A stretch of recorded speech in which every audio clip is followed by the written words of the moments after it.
Bonjour, chers téléspectateurs. Nous sommes aujourd'hui le samedi 21 décembre 2024 et par rapport à un engagement que nous avons pris, nous tenons à être fidèles à notre rendez-vous avec l'émission Grand Angle. Aujourd'hui, nous voulons aborder un certain nombre de sujets et donner un certain nombre d'informations avant que nous allions à la thématique principale. La première information que nous voulons donner, c'est que nous allons pratiquement à la fin de l'année 2024.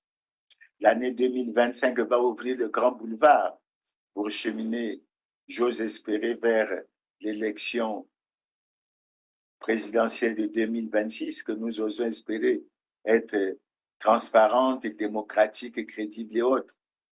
Mais à cette occasion, nous tenons à rappeler à l'opinion tant nationale qu'internationale ce que nous avons déjà dit, à savoir que le président de la République du Congo n'est pas en conformité avec la loi. Nous aimons même à dire qu'il est en situation délicate et manifeste d'incompatibilité constitutionnelle. Cependant est vrai le fait que jamais je ne pourrai accepter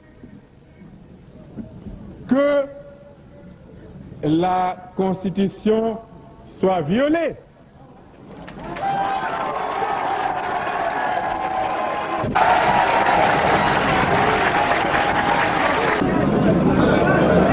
J'insiste pour dire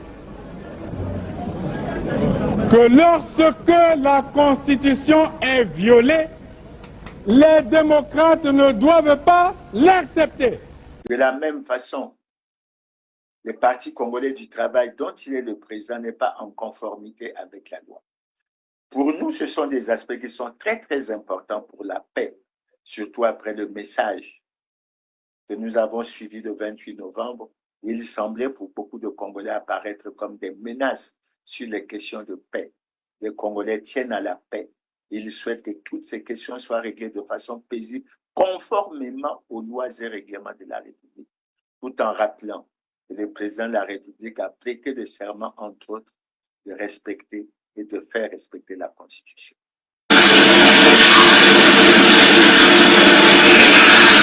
Veuillez vous asseoir.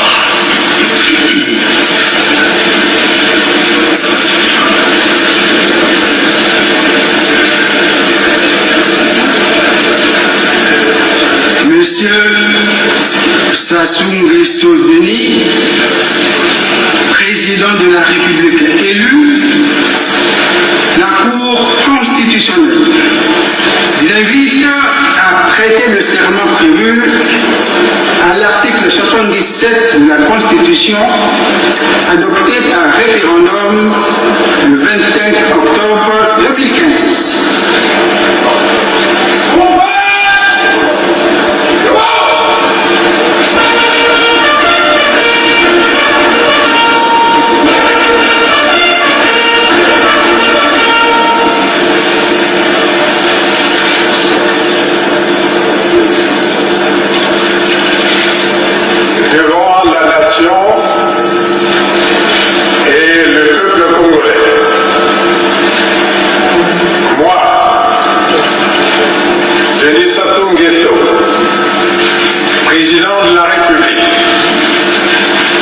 Je jure solennellement de respecter et de faire respecter la Constitution et de défendre la nation et la forme républicaine de l'État, de remplir loyalement les hautes fonctions que la nation et le peuple m'ont confiées, de garantir la paix et la justice à tous, de préserver l'unité nationale, l'intégrité du territoire national, la souveraineté et l'indépendance nationale. La deuxième information, sinon la deuxième préoccupation que nous allons avoir, c'est nous rappeler la date du 8 décembre 2024, parce qu'à cette date, le Premier ministre, lors de sa communication sur ces problèmes de vente ou de cession des terres au Rwanda, avait promis qu'on arriverait, je crois, à la fin où que ça, on verrait beaucoup plus clair dans la situation des autorisations express d'occuper, de bail amphithéotique ou quoi. Mais ça fait déjà près de 13 jours et les Congolais sont en attente parce que la transparence et la bonne gouvernance exigent que l'on respecte les engagements qui sont pris, que les choses soient claires pour tous et qu'il n'y ait pas de discussions et de tergiversations là-dessus. Bonjour et bienvenue à la grande édition de la télévision. Nous sommes le 30 mars dernier. Un reportage de la télévision rwandaise crée une panique au Congo. Le Congo-Brazzaville a offert au Rwanda des terres plus grandes que la ville de Kigali pour être exploitée. Les journalistes racontent comment les Rwandais vont prendre possession et exploiter des terres au Congo pour leurs activités agricoles. Deux terrains qui appartiennent désormais au Rwanda avec une superficie combinée de 980 km². Nous avons fait une étude de faisabilité et ce projet est désormais en cours. Mais il ne fait aucun doute que le marché est une véritable potentialité. Des terres offertes au Rwanda, l'affaire fait grand bruit, inquiète fortement les populations, notamment celles des départements cités, Poul, Bwenza, Kwilu, Nyari. La troisième préoccupation que nous avons, c'est que les Congolais ont suivi le 28 novembre dernier le message sur l'état de la nation qui a été fait par le chef de l'État. Et à cette occasion, il a évoqué un problème qui a retenu l'attention des Congolais. C'est de dire que grâce au recensement biométrique, il a été relevé clairement qu'au lieu des 9 milliards exigés pour le paiement des bourses, il n'en fallait que 3 milliards par an pour payer les bourses. Et il s'est posé la question de savoir si les 6 milliards étaient comme ça, dissipés à travers le temps, on ne sait comment. Et nous revenons sur la question pour dire que assez souvent nous avons dénoncé le fait qu'il y avait la protection par les gouvernants des responsables des scandales et crimes économiques et financiers.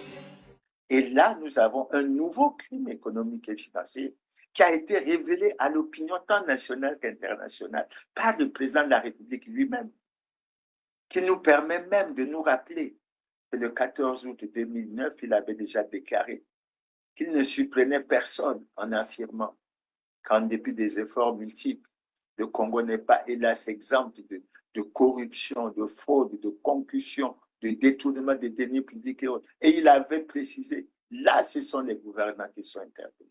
Cette fois-ci, nous avons la preuve flagrante que ce sont les gouvernants qui sont interpellés. Mais les Congolais n'attendent qu'une chose.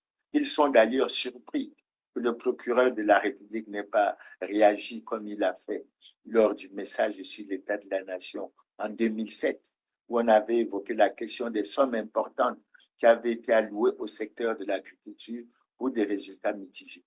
Le procureur de la République avait immédiatement réagi en instruisant la direction générale de la suivante du territoire auquel mène une enquête afin de clarifier les raisons de ce dysfonctionnement. Ça a été fait, mais malheureusement, la démarche n'a pas été suivie jusqu'au bout. Donc aujourd'hui, il est clairement établi que les responsables de ce crime, parce qu'il s'agit de l'éducation, et si on détruit l'éducation, en fait, on détruit le pays. Et c'est une affaire qui ne peut pas passer sous silence. Aujourd'hui, le président de la République doit mettre en branle tous les services pour que les responsables de ce crime économique et financier soient traduits devant la justice et qu'ils soient jugés comme tous les autres Congolais. Parce qu'il faut toujours rappeler que le président a entre autres prêté le serment de garantir la paix et la justice à tous. Il ne serait pas sérieux qu'une telle situation soit passée sous silence. Maintenant, pour revenir à l'actualité que je dirais internationale, Nous voulons évoquer un fait qui concerne la vie politique française, mais qui nous concerne de façon générale, parce que nous avons appris la condamnation à 3 ans de prison, dont un enferme pour l'ancien président Nicolas Sarkozy, pour trafic ou corruption et trafic d'influence, pour avoir passé un pacte de corruption avec un haut magistrat de la Cour de cassation dans une affaire, semble-t-il, dans laquelle il était mêlé. Et cette condamnation crée comme un séisme, comme un coup de semonce. Mais ça prouve aux pays comme les nôtres qu'il y a véritablement l'état de droit. Et lorsqu'il y a l'état de droit, tous les citoyens sont égaux devant la loi. Affaire des écoutes.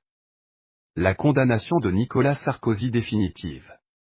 La Cour de cassation a rejeté ce mercredi 18 décembre les pourvois de l'ancien président, son avocat historique Thierry Herzog et l'ex-magistrat Gilbert Azibert, formés après leur condamnation en appel pour corruption et trafic d'influence. La peine prononcée pour chacun d'1 an de prison ferme à purger sous bracelet électronique, suspendue jusqu'ici, est désormais définitive. C'est la première condamnation définitive de Nicolas Sarkozy.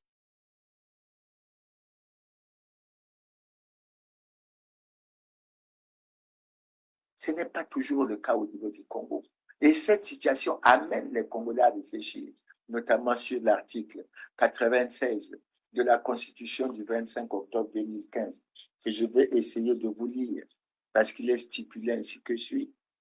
Aucune poursuite pour des faits qualifiés crimes ou délits, ou manquement grave à ses devoirs commis à l'occasion de l'exercice de sa fonction, ne peut être exercée contre le président de la République après la cessation de ses fonctions.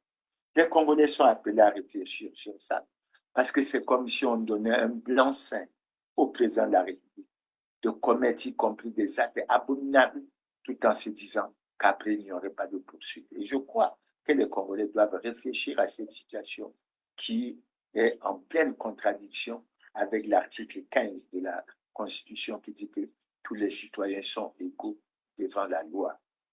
Et personne ne doit être favorisé, désavantagé par rapport à sa condition familiale, par rapport à sa condition sociale et autres. Et je crois que c'est des aspects qui méritent d'être vus et les Congolais doivent y réfléchir. Maintenant, sur la thématique d'aujourd'hui, elle colle également à l'actualité, parce que tout le monde a suivi qu'il y a eu à Yaoundé un sommet extraordinaire des pays de la CEMAC sur la situation économique et financière des pays de cette sous-région. Et ça nous a permis de nous poser la question de savoir, finalement, est-ce que le Fonds monétaire international est en mesure de sauver le Congo, est en mesure de sortir le Congo de la grave crise multidimensionnelle qu'il traverse depuis de nombreuses années?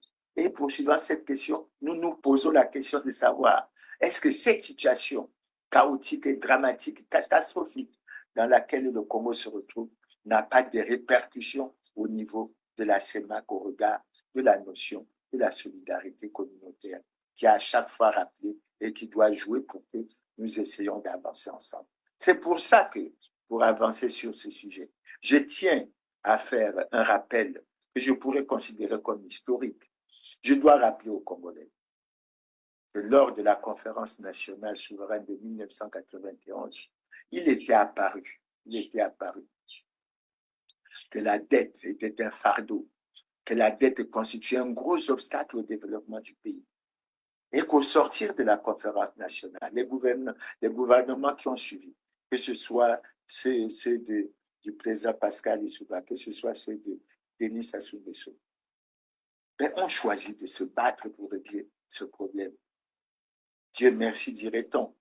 Nous avons eu l'assistance et la compréhension de la communauté internationale, particulièrement du Fonds monétaire international, qui a intégré le Congo dans l'initiative Pays pauvres très endettés. J'ai dit que nous avons eu la compréhension parce que le Congo n'est pas un pays pauvre, mais il est très endetté.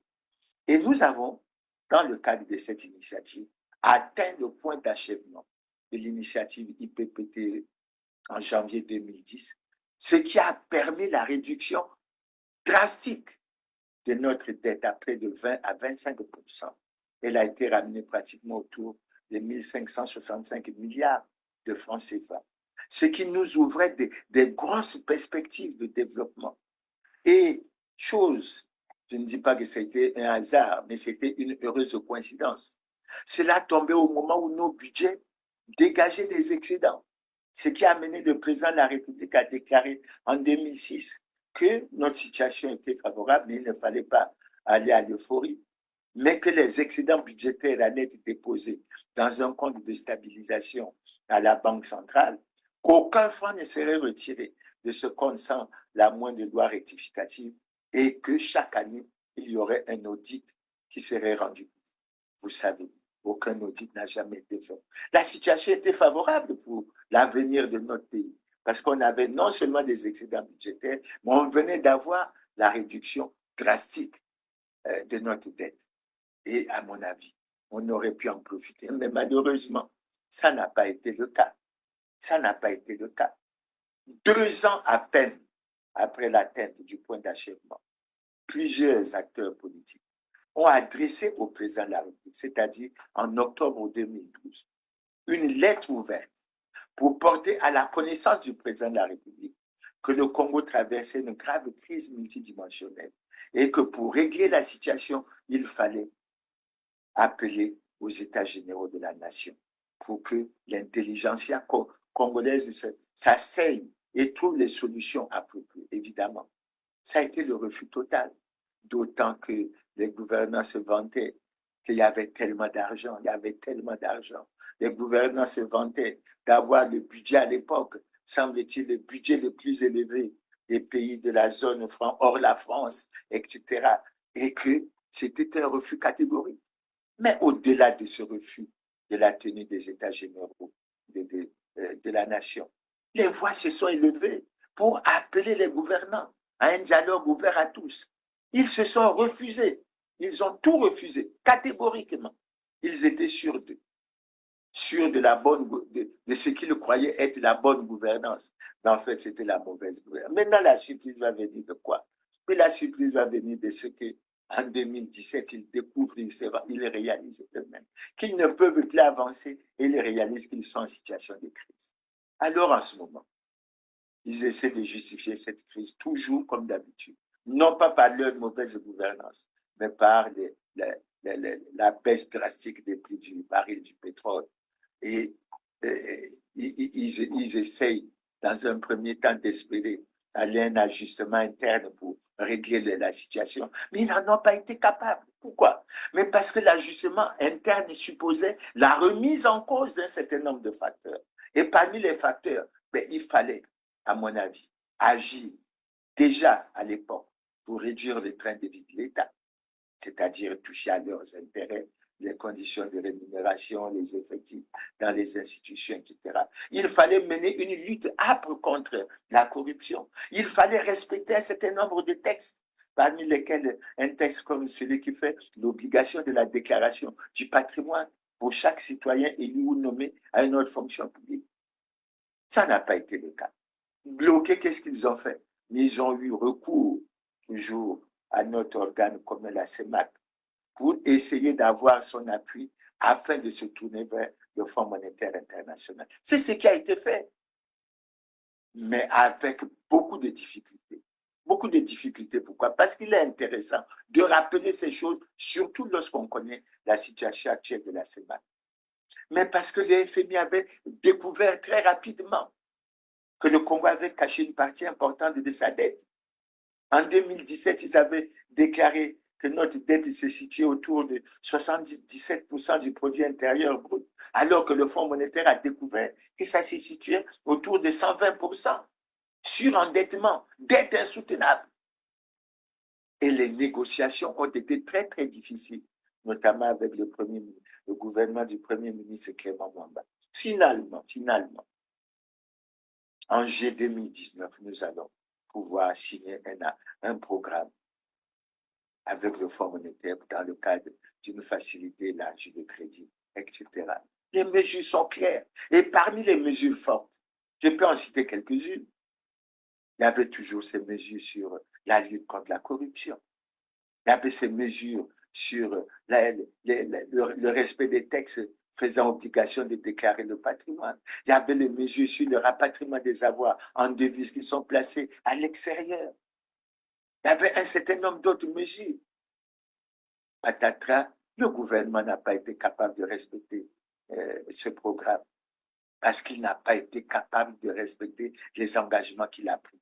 Alors que le gouvernement avait rassuré les Congolais que la réalisation et l'accomplissement de ce programme permettait aux Congolais de sortir de la crise 3 ans après. Ça veut dire que de 2019 à 2022, on serait sorti de la crise en fin de l'année 2020. Ça n'a pas été possible. Mais après, évidemment, comme la situation ne faisait qu'empirer, le gouvernement a continué les négociations et nous avons eu un programme en janvier 2022 qui s'exécute, mais qui permet de constater que l'assistance du Fonds monétaire n'aura pas permis au Congo de sortir de cette situation chaotique et dramatique. La situation a au contraire empiré, d'autant que les gouvernants se sont réjouis que les 5 revues qui sont passées ont été, semble-t-il, excellentes. On a eu une pleine satisfaction. Il n'en reste qu'une, parce que le programme se termine à la fin de l'année. Et vous savez, vous les Congolais, vous savez également qu'à l'occasion, notamment du débat sur les changements de constitution, on avait promis aux Congolais qu'à l'horizon de l'année 2025, nous allions atteindre l'émergence. Je crois que les Congolais se rendent compte de ce que c'est que l'émergence congolaise. Mais les gouvernants eux-mêmes, ils peuvent s'en rendre compte. Donc, vous vous rendez compte qu'après, mais pourquoi on n'a pas été capable de régler toutes ces différentes situations? La première situation, vous la connaissez.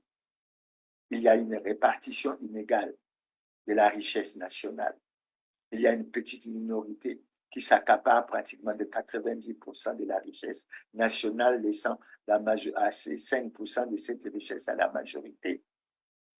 Il y a le manque de courage, le manque de volonté politique de lutter contre la corruption, de sorte que les gouvernants actuels ont choisi de protéger les responsables des scandales de crimes économiques et financiers. Et au départ de cette émission, je vous ai rappelé le cas de la situation des universités à Brazzaville, révélée par le président de la République lui-même. Et vous avez la difficulté pour les Congolais d'aller à la réduction du train de vie de l'État.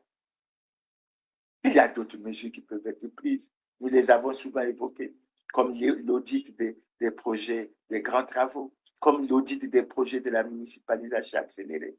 Et nous ne cesserons jamais de rappeler, s'agissant par exemple des surcoûts, que nous avons l'exemple type de l'université Denis Sassou Nguesso, qui avait un coût estimatif de 241 milliards. Et lorsque les Congolais ont découvert que la deuxième université de Dakar n'avait coûté que 65 milliards.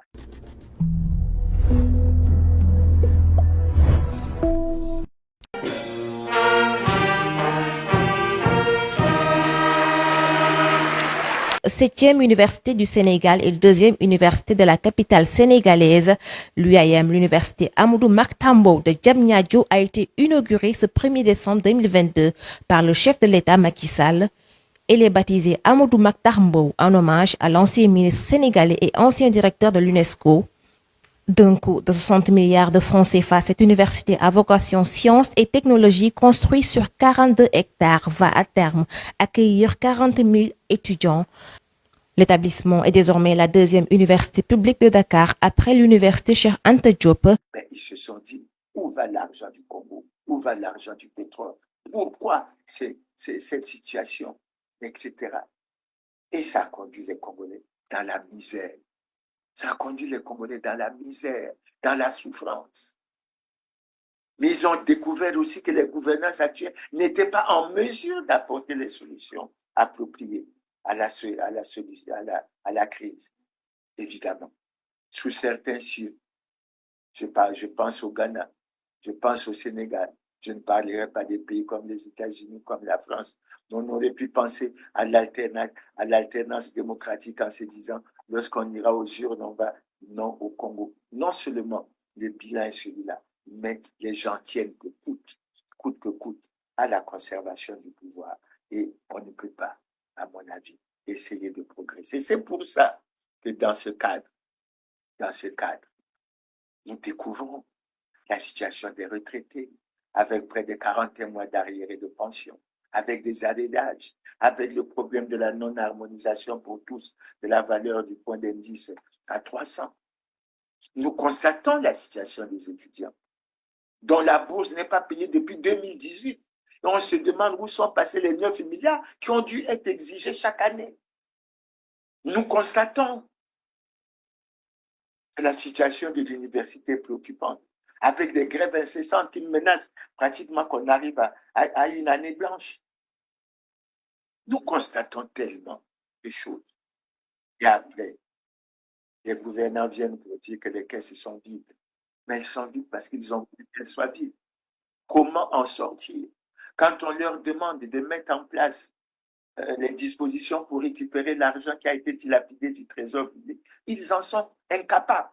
Toutes les informations qui seront livrées donneront lieu à des enquêtes des services fiscaux et à des procédures judiciaires. Nous avons voulu, la France, depuis plusieurs années, être à l'avant-garde des mouvements au niveau international pour plus de transparence, pour moins d'optimisation fiscale et pour la lutte contre le blanchiment. Et nous voyons qu'à mesure que nous avançons, que nous signons un certain nombre de conventions, il y a la possibilité de connaître davantage. Nous voulons même, au plan législatif, ça va être l'objet d'un texte qui va venir très prochainement au Parlement, montrer que sur la transparence, la lutte contre la corruption, la France peut là aussi prendre un temps d'avance, y compris pour protéger les lanceurs d'alerte. C'est grâce à un lanceur d'alerte que nous avons maintenant ces informations. Ces lanceurs d'alerte font un travail utile pour la communauté internationale. Ils prennent des risques. Ils doivent donc être protégés. Mais ce que je peux vous assurer, c'est qu'à mesure que les informations seront connues, toutes les enquêtes seront diligentées, toutes les procédures seront instruites et les procès éventuellement auront lieu. Vous savez que depuis plusieurs années, nous menons cette lutte contre la fraude fiscale. Rien que pour l'année 2015, 20 milliards d'euros ont été notifiés à ceux qui avaient fraudé pour que des sommes équivalentes soient récupérées. Sur ces 20 milliards, nous avons déjà repris 12 milliards d'euros. Alors si je puis dire, c'est une bonne nouvelle que nous ayons connaissance de ces révélations, parce que ça va nous faire encore des rentrées fiscales de la part de ceux qui ont fraudé. Donc je remercie les lanceurs d'alerte, je remercie la presse qui s'est mobilisée, et je ne doute pas que nos enquêteurs sont tout à fait prêts à étudier ces sujets, ces dossiers et ces cas pour le bien d'abord de ce qu'on peut penser être la morale, et aussi pour le bien de nos finances publiques. Et c'est pour ça que nous avons voulu dresser ce problème pour dire, quelles que soient les bonnes intentions du Fonds monétaire international, est-ce que les gouvernants ont le courage et la volonté politique d'aller vers le développement? Et ce qui est d'autant plus préoccupant, c'est que dans ces pays, on exécute un projet de société qui se dénomme Ensemble poursuivons la marche, entendu, marche vers le développement. Mais est-ce qu'on peut poursuivre la marche vers le développement, tolérer les vols, tolérer la fraude, tolérer le détournement des deniers publics, tolérer la corruption? Ce n'est véritablement possible. On ne peut pas vouloir d'une chose et de son contraire. Et ça nous ouvre le chapitre pour dire qu'aujourd'hui, on a dû donner la preuve au Congolais et à l'opinion internationale que même avec l'assistance du Fonds monétaire, les gouvernants actuels ne sont pas capables de sortir des pays de la situation dans laquelle ils l'ont plongé. Et en cela, j'ai une pensée particulière pour l'un de mes compatriotes qui est de surcroît membre du bureau de l'Assemblée, qui nous a rejoints en faisant sa déclaration, en disant que le pays était totalement ruiné. Mais nous le disons depuis plus de 10 ans. Et nous sommes heureux qu'aujourd'hui, il y ait des personnalités au sein de nos institutions. Mais on se rend compte aussi que ces personnalités sont certainement minoritaires et elles sont étouffées. Mais il faut qu'elles aient la possibilité de s'exprimer et de vivre. Maintenant, face à la situation catastrophique au niveau du Congo,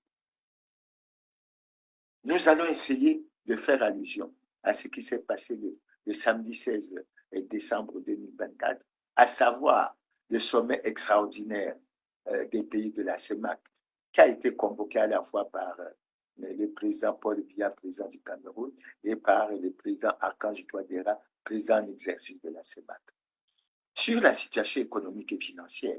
Mais parce que cette situation, elle est extrêmement difficile. D'ailleurs, avant cette réunion, il y a eu beaucoup de rumeurs comme quoi on allait certainement à la dévaluation. Et moi, j'ai apprécié les discours tant d'ouverture que de clôture du président Paul Biya, où il a été clair, où on choisit de gérer nos économies selon les règles de bonne gouvernance. Ou alors, on met non seulement son pays en péril, mais on met toute la sous-région en péril. Et parmi les raisons qui ont été évoquées en ce qui concerne la situation préoccupante au plan économique et financier lors de ce sommet, il y a la tendance baissière des réserves de change qui amène à poser le problème justement de la dévaluation, mais qui amène aussi à poser le problème du respect de la réglementation d'échange, mais surtout celui du rapatriement des avoirs. On peut parler des multinationales, etc., mais parlons également des avoirs de nos compatriotes. Les Congolais savent que dans ce cadre, si les Congolais détiendraient 5 500 milliards dans les paradis fiscaux, c'est-à-dire qu'ils contribuent à développer des pays hors de la zone CEMAC, au lieu de contribuer au développement non seulement de leur pays, mais certainement de la zone, et à mon avis, ça serait une très bonne chose. L'autre aspect qui a été abordé, c'est l'amélioration du cadre macroéconomique, en agissant pour la diversification économique, en agissant pour la consolidation des finances publiques. Si je prends l'aspect qu'on évoque de la diversification économique, je rappelle aux Congolais que le plan quinquennal 1982-1986 avait pour principal objectif la mise en place d'un puissant secteur hors pétrole. 40 ans après, on se rend compte que ça n'a pas été réalisé. Mais c'est le constat de l'échec d'une politique. C'est le constat de l'échec d'une politique.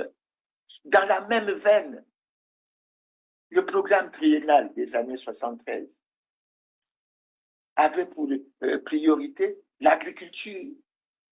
Et par la suite, les Congolais ont suivi que le président Denis Sassou Nguesso avait annoncé autosuffisance alimentaire d'ici à l'an 2000. Figurez-vous qu'un membre du gouvernement a déclaré qu'aujourd'hui, le Congo importe pratiquement pour 800 milliards de francs CFA. Et nous importons, c'est le constat qui a été fait par beaucoup d'experts de la zone CEMAC.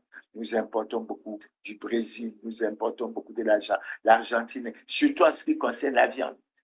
Pourquoi n'importons-nous pas la viande au niveau du Tchad?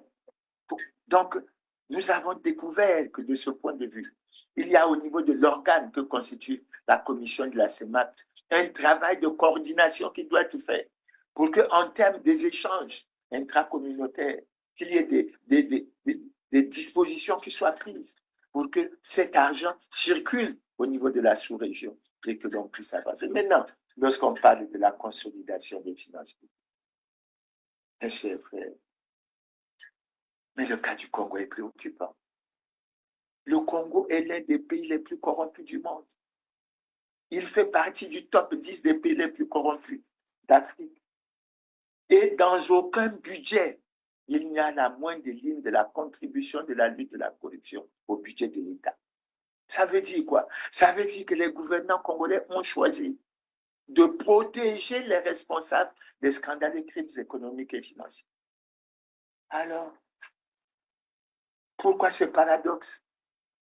Pourquoi divertir les Congolais en prétendant qu'on effectue la marche vers le développement et qu'on tolère la corruption, on tolère les vols, on tolère tout ça sans sanction, sans impunité? Ces personnes qui sont énormément riches ne sont nullement inquiétées. Mais c'est un danger à la fois pour les pays Qu'est-ce qu'on a choisi? D'appauvrir l'État. Et en appauvrissant l'État, on a enfoncé la majorité des Congolais dans la misère et dans la souffrance. L'autre aspect qui a été abordé, mais c'est la nécessité de définir des politiques prudentes en termes d'endettement. Et le cas du Congo est un cas particulier, spécifique. Je vous ai dit tantôt qu'en 2010, notre dette avait été ramenée au niveau de 1565 milliards, c'est-à-dire autour de 20-25% du produit intérieur brut. Figurez-vous qu'en 2015, elle est passée à 3036 milliards. En 2020, elle est passée à 6596 milliards. Et en 2023, elle est passée à 8497 milliards. Pratiquement 100% du produit intérieur brut. Ce qui fait apparaître depuis de nombreuses années, puisque déjà je vous ai dit qu'en 2017, le Fonds monétaire avait découvert que notre dette représentait 120% du produit intérieur brut. Ça veut dire en fait que c'est une indiscipline caractérisée. Parce que lorsqu'on prend les critères de convergence, le critère qui touche à l'endettement précise que la dette publique le ratio dette publique sur produit intérieur brut doit être inférieur ou égal à 70%. Et depuis 2017, donc jusqu'aujourd'hui, le Congo se caractérise au niveau de la CEMAC par une indiscipline caractérisée qui finit évidemment par toucher les aspects des autres pays. Maintenant, on a abordé la nécessité de garantir et de se battre pour notre attachement à la solidarité communautaire.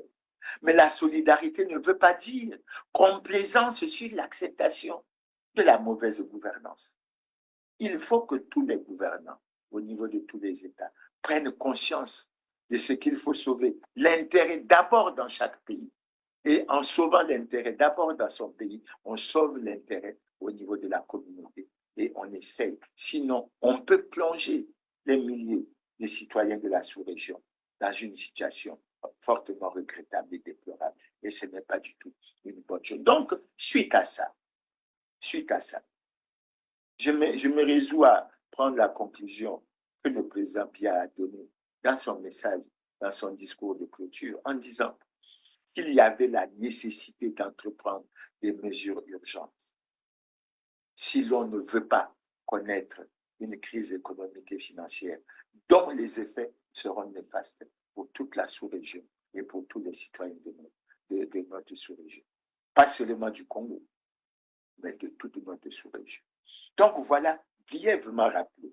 Et je dis aux Congolais, nous avons dit pendant longtemps que le Congo se portait mal. Le Congo va mal, très mal. Mais aujourd'hui, ces menaces pèsent sur la CEMAC. Et je crois qu'il est urgent. Et je souhaite que les citoyens de la communauté puissent suivre de près cette situation. Je souhaite même d'ailleurs que les réunions extraordinaires du type de celles qui ont eu lieu à Yaoundé aient lieu plus fréquemment que cela n'a été, et ça aiderait certainement à poursuivre un certain nombre. Maintenant, par rapport à ça, il y a un certain nombre de leçons à tirer. Et je crois que parmi les leçons à tirer, il faut agir sans complaisance.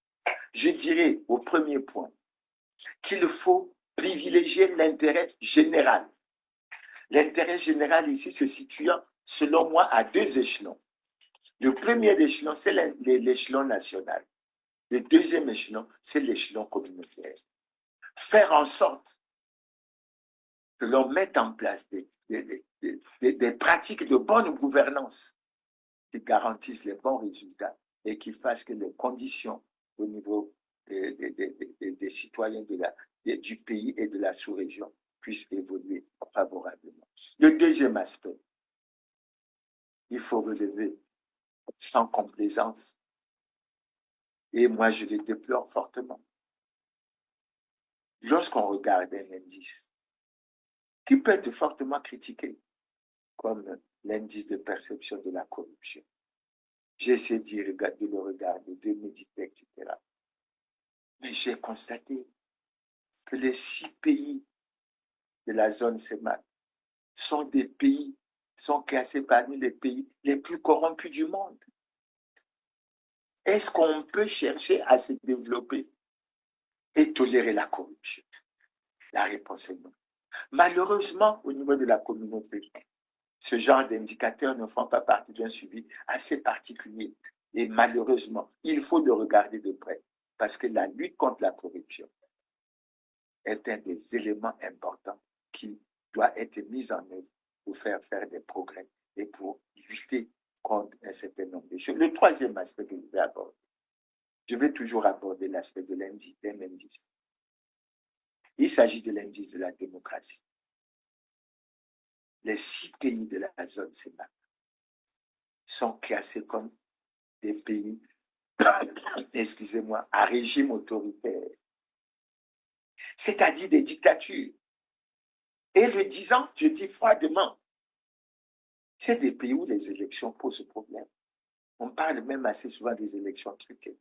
Et quand on parle des pays de la CEMAC, le constat qui a été fait au plan général, et ce n'est pas moi qui le fais, c'est les pays où les dirigeants mettent depuis du temps au pouvoir, mais où les conditions des habitants sont des plus déplorables.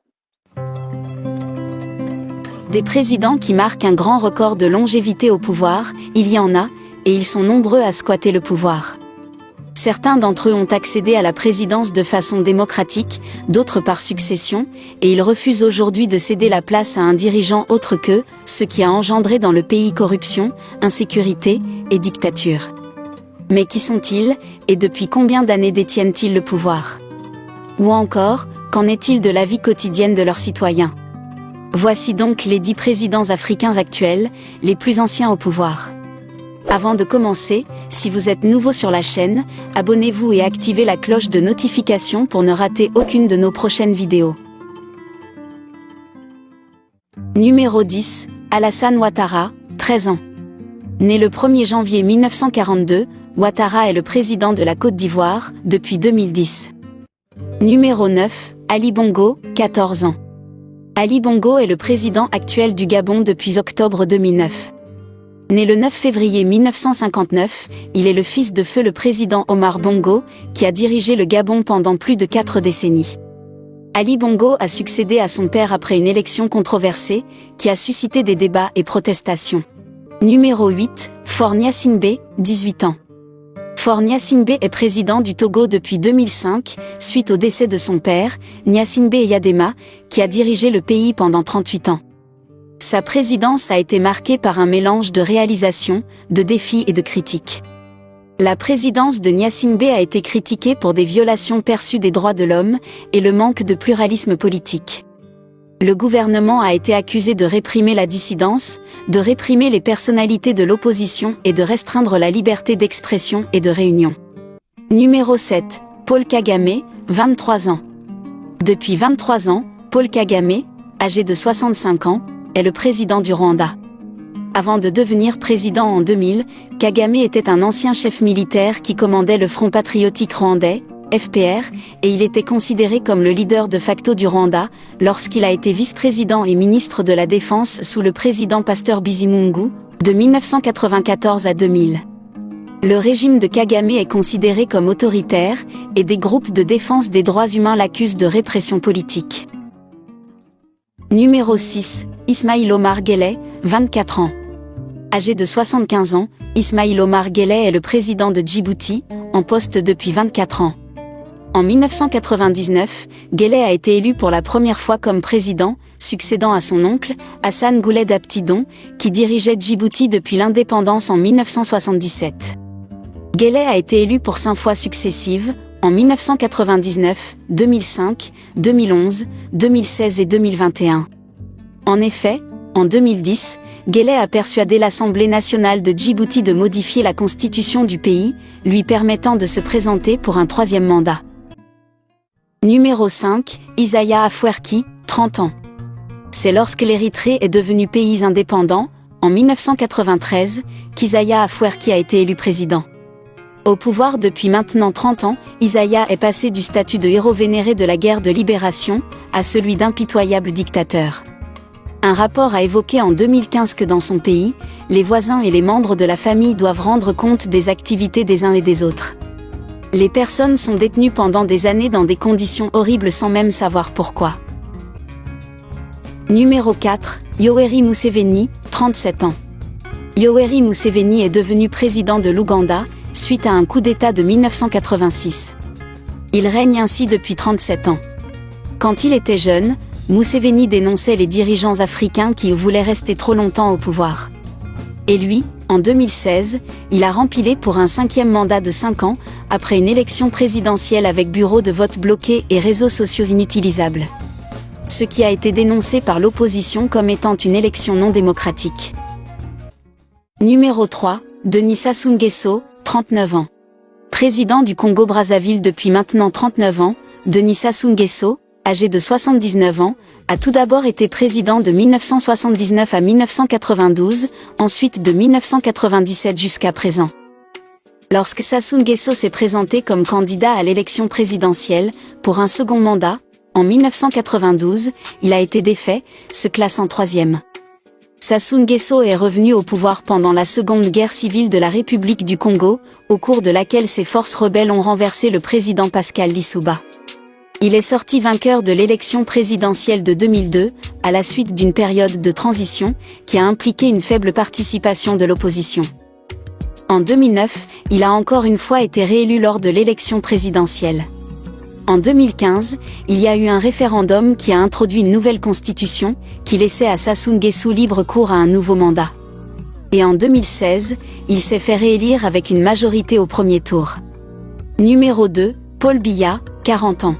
Président du Cameroun depuis 40 ans aujourd'hui, Paul Biya, âgé de 90 ans, est arrivé au pouvoir qu'il considère comme sacré, juste après la démission du président Amadou Ahidjo, en novembre 1982. Détenant le pouvoir depuis longtemps, Biya a déjà été réélu 5 fois consécutives. Au Cameroun, les citoyens camerounais qui ont été déçus et qui ont perdu l'espoir en l'avenir de leur pays, ne participent plus aux élections présidentielles. Suite au fait que Biya a remporté l'élection présidentielle controversée de 1992, avec 40% du vote pluriel à un tour, et a été réélu avec de larges marges en 1997, 2004, 2011 et 2018. En 2015, lors de la visite au Cameroun de l'ancien président français François Hollande, Biya s'est vanté de sa longévité au pouvoir auprès d'Hollande en disant « Ne dure pas au pouvoir qui veut, mais dure qui peut ». Numéro 1, Teodoro Obiang Nguema Mbasogo, 44 ans. Teodoro Obiang Nguema Mbasogo, 81 ans, est devenu président de la Guinée équatoriale en 1979, après avoir dirigé un coup d'État contre le régime autoritaire de son oncle, Francisco Macias Nguema. Aujourd'hui, entre dictature et corruption, Obiang mène son pays d'une main de fer, car depuis qu'il est arrivé au pouvoir, il a cumulé 5 mandats consécutifs. Ce sont des pays qui sont extrêmement riches, mais où la majorité de la population est dans une misère et une pauvreté indescriptible. Et malheureusement, par rapport à cet indicateur, le constat que l'on fait, c'est le refus, le rejet de l'alternance démocratique. On y a trouvé des hommes providentiels qui malheureusement n'ont pas réussi dans l'amélioration des conditions de vie de leur population, qui n'ont pas réussi à réaliser les projets qu'ils avaient proposés au peuple, mais qui tiennent absolument toujours et toujours à demeurer au pouvoir. Ils ne veulent même pas de l'alternance dans leur propre parti, qu'ils considèrent souvent comme des grands partis glorieux. Comment expliquer qu'au bout de 40 ans, un parti au pouvoir n'ait pas pu former des milliers et des milliers de cadres qui puissent accéder à la magistrature suprême de son. Il y a un véritable problème. Et ça, généralement, le Fonds monétaire évite d'aborder ces problèmes. La Banque mondiale est là. Mais on parle de souveraineté, mais ce sont des problèmes qui sont extrêmement cruciaux dans la manière d'avancer et de faire un certain nombre de choses. Maintenant, le constat qu'on fait, c'est quoi? Mais la mauvaise gouvernance dans les pays, on découvre que la mauvaise gouvernance dans les pays amène des répercussions sur la situation au niveau de la sous-région. Et c'est extrêmement grave. Alors, j'ai eu du plaisir à suivre une vidéo qui a été balancée sur les réseaux sociaux où on a présenté le Gabon comme le leader de l'Afrique centrale en matière de gouvernance. Mais ça m'a fait réfléchir. Mais j'ai ramené le cas au niveau du Congo. Je crois qu'il faut que les Congolais et les acteurs politiques congolais et les gouvernants congolais se rendent compte qu'aujourd'hui, le Congo, c'est le point faible au plan de la gouvernance de la zone CEMAC. Je vous ai évoqué un certain nombre de choses. J'ai insisté sur la mauvaise répartition de la richesse nationale. J'ai insisté sur le manque de courage et de volonté politique de lutter contre la corruption. J'ai insisté sur le manque de respect des textes fondamentaux, parmi lesquels, en termes de gouvernance, un texte comme celui qui fait l'obligation des déclarations de patrimoine pour tout citoyen élu ou nommé à une haute fonction publique. J'ai fait état de ce qu'il y a la nécessité qu'il y ait des audits, des grands travaux, un certain nombre de choses. Mais en ce qui concerne les finances publiques, franchement, est-ce qu'il est difficile au niveau des gouvernants congolais d'envisager la réduction du train de vie de l'État? Pourquoi cette injustice? Pourquoi croire qu'il y en a qui peuvent jouir? Parce que lorsqu'on dit que le Congo va connaître en 2024 une croissance de 3,3% et en 2025 une croissance de 3,8%, qui profite de cette croissance? Et jusqu'à quand au Congo, on va continuer à tolérer de protéger les responsables des scandaleux crimes économiques et financiers? Jusqu'à quand on va tolérer de ne pas mener les démarches pour récupérer l'argent qui a été dilapidé du trésor public, tout en sachant que cette récupération permettrait d'améliorer les conditions de vie des travailleurs? Regardez la grogne au niveau du Congo. Regardez les grèves. Regardez les tensions sociales. Regardez. Et fait curieux. On aurait pu même penser que les gouvernants congolais auraient pu avoir l'astuce d'aller vers la tenue d'un conseil national de dialogue. Même ça, ils ne veulent pas. Leur comportement se caractérise par une certaine arrogance, une certaine satisfaction de bien faire. Ils croient bien faire, mais ils enfoncent les Congolais dans la... Et aujourd'hui, après avoir enfoncé les Congolais dans la misère et dans la souffrance, c'est toute la sous-région qui se rend compte que le Congo risque d'avoir une grande responsabilité dans la situation de toute la sous-région. Et ça, ce n'est pas du tout normal. J'ose espérer que le message fort que le président Paul Biya a livré au moment de la clôture de ce sommet va retenir l'attention, mais il a dit quelque chose de très important et j'ai retenu dans le discours du président Archange Touadéra qui dit qu'en faisant le point des mesures qui avaient été prévues, on peut dire que 70% des mesures ont été appliquées, 40% n'ont pas été. Mais pourquoi l'intégralité des mesures n'a pas été appliquée? Et le président Paul Biya a bien insisté sur l'urgence des mesures de redressement afin que la sous-région ne connaisse pas une crise économique et financière dont les effets seraient néfastes, d'abord dans chacun de nos États et ensuite dans la sous-région. Donc voilà, chers téléspectateurs. Et pour aller à la conclusion, je vais exhorter les gouvernants congolais à accorder une attention particulière sur la situation et sur le fait que depuis plus de 10 ans, ils n'ont pas été capables d'apporter des solutions idoines à la grave crise multidimensionnelle que le Congo traverse. Et c'est dommage pour les Congolais, parce que le Congo a une intelligence. Les Congolais sont intelligents. Et à chaque fois qu'on a demandé qu'ils se retrouvent pour trouver les solutions idoines, les gouvernants ont toujours refusé. C'est là où je pose la question au gouvernement. Avez-vous du plaisir à voir les Congolais souffrir? Auriez-vous du plaisir de ne voir les citoyens de la sous-région se battre souffrir?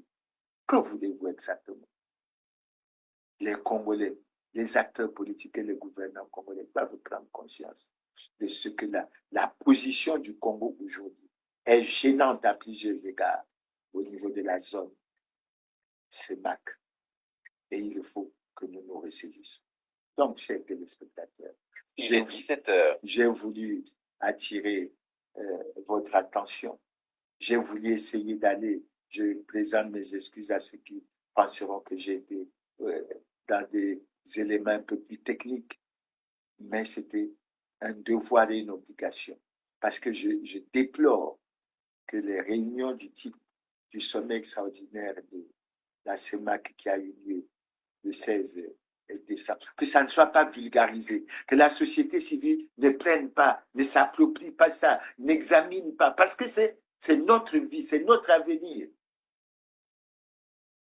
Et il faut que nous, citoyens, nous prenions les destinées de notre pays et de notre sous-région entre nos mains. C'est pour ça que je souhaite que les gouvernants prennent des dispositions pour vulgariser ces résultats, pour les expliquer, pour expliquer leurs responsabilités et pour faire en sorte que nous continuions. Maintenant, pour terminer, je rappelle aux gouvernants, j'ai dit, trop c'est trop de scandales.